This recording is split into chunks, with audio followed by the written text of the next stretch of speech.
Hey folks, Farmer Joe here, coming at you fresh from the field. Here we are, end of July. There's a lot going on the farm, and often we're too busy to actually do these seasonal updates at this time of year. So I want to take a moment to show you around.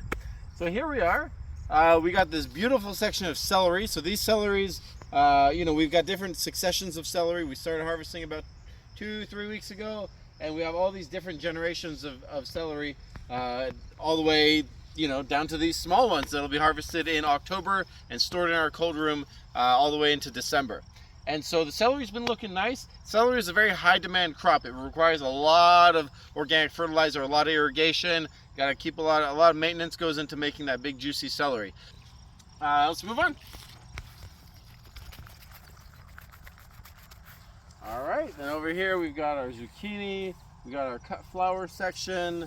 On this side, we've got our tarped area. So this is a section of the field that's been cover crop for 3 years. And so cover crops are plants that we grow purely to enhance and enrich the soil. So it's been a cover crop for 3 years, and now we've covered it with tarps. And so that's going to kill the grass and the hay and the alfalfa and red clover. And so we're going to start moving those tarps over to the other areas of the field and start working up this ground, disking the soil, working it up, getting ready. This will be greens this fall, so like arugula, salad mix, spinach. Actually, these tunnels in October are going to get taken apart and put over here onto already established cold hardy crops like kale and lettuce and cilantro and parsley and all that. So we got to start working up this soil so we can start planting those crops in August so that they can be nicely established by the time October comes around. And then we take apart those tunnels, build them back on top of the already established greens, and that way we get greens from the field into November and probably December, depending on the weather.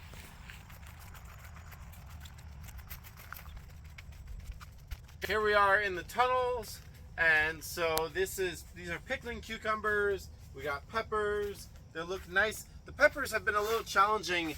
Year after year they're challenging.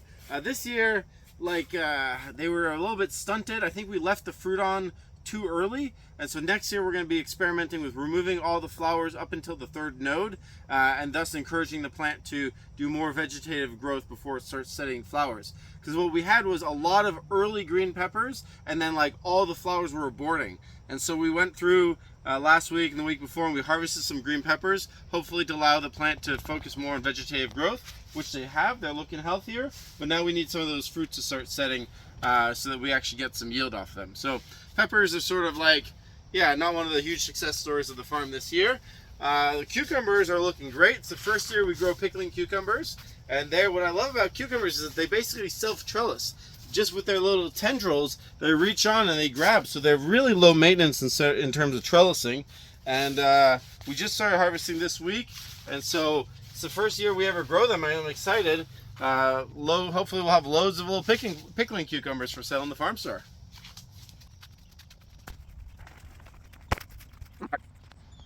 Back here we've got, so this area was in cover crops for a number of years. This is our first year growing veggies here. It's actually our first year ever growing veggies in this section. It's been in cover crops ever since we moved to this farm 6 years ago. So it's a little bit of a bump here, you can see. And so the top of the hill is a little bit sandier soil, a little bit more depleted. I wasn't sure how it was going to do, but it's working out fine. They're working out pretty good. We've been growing these giant lettuces this year, because what we did was we basically gave them all more space. Instead of planting them at 12-inch spacing, we planted them at 18-inch spacing, and we also added an extra fertilization 4 weeks after planting of some of that pelleted chicken manure. And wow, they are giant. If you've been to the farm store, if you've picked up a CSA basket, you know I ain't kidding. We got some giant lettuce this year. We got our tunnels full of tomatoes, which we've already started harvesting here. About mid-July we got our first harvest, but really I can just hear that tomato tsunami coming on. And so over the next couple of weeks into mid-August, it should be building. And I anticipate usually somewhere between August 20th and 27th, we're really hitting that peak.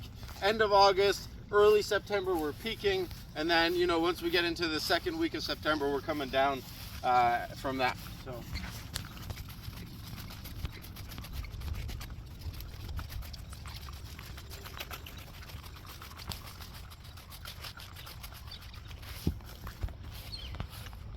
So over here I want to talk about a couple of different things. So this is a section that's been vegetables for the last 5 years. And so this year we planted a cover crop. And so basically it's a mix of oats and peas. And underneath we got some clover and alfalfa established. So under the oats is clover and alfalfa and grasses. And so this week or next week we're going to mow this to kill the oats and the peas, and they allow the clover and alfalfa to grow back. And so this will be clover and alfalfa for 3 years. So that's our basic rotation. 5 years of vegetables, 3 years of cover crop. 5 years of vegetables, 3 years of cover crop. Speaking of which, over here, this was a section which was in its 5th year of veggies. All the early vegetables, early broccoli, early cabbage, early Chinese cabbage, early lettuce, early spinach, and a lot of weeds, more weeds than what I would really like. But here you can see the beds have been destroyed and we're getting ready to plant a rye and clover cover crop. So that'll become, cover crop for the next 3 years. And I want to show you the Brussels sprouts, another exciting development.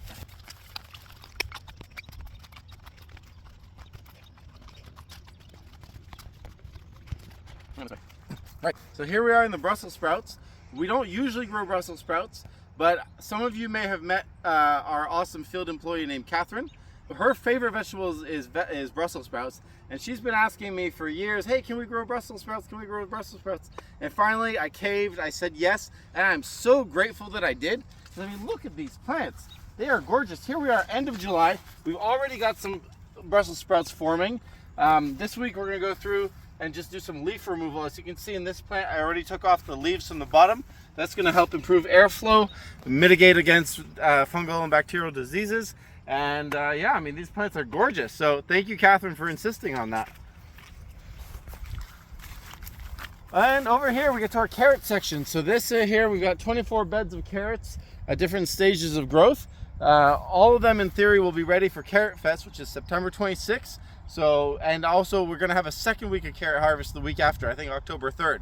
So stay tuned for more details. There'll be food, there'll be music, there'll be carrot harvest. This will be the 7th annual Carrot Fest, so it's looking pretty good. They're looking pretty good in terms of weed control. Not 100% perfect, but pretty damn good. Last year we lost 8 beds to the weeds because we just never got around to it. And so this year, part of my strategy has actually been to reduce. So we're actually doing less veggies than we usually do, and we just took more agreements with other farms to produce veggies for us. And so by doing less, we're able to do less better. So we're able to focus. I don't know if you noticed earlier in the video, we were in the tunnels. They are looking gorgeous in terms of pruning. Last year they were a jungle. The carrots are looking beautiful. Last year it was a jungle of weeds. And so yeah, sometimes less is more. And so we've decided to focus and do less better, and in that way have more time and energy to better serve the community. That's a lot of carrots, folks. About 10,000 pounds of carrots is going to come from this field. This field will produce about 10,000 pounds of carrots, which will be enough carrots for our winter CSA. So if you don't know, we're actually open 45 weeks a year, which is really unusual for a local organic farm. Most farms are open maybe 20, 22 weeks a year if they open in June and they close in October, but we've decided to push the limits based on popular demand. You asked and we listened to you, and so we've come through and we're open 45 weeks a year from February all the way to December. All right, and last but not least, the greenhouse.